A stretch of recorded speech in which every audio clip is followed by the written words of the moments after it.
Mənim gözəl balacam, söz verdin 5 alacam.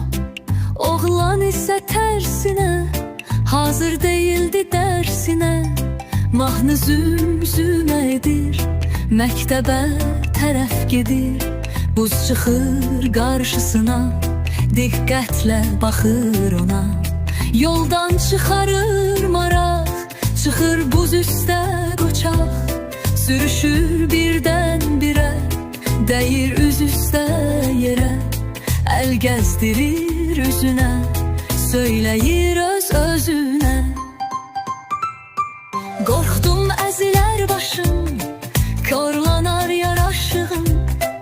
Tutur buza gözlərin, deyir ürək sözlərin. Sən nə yaman sana buz, adam yıxan sana buz.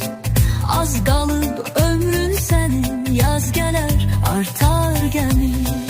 Əriyib suya dönərsən, axıb çaya gedərsən.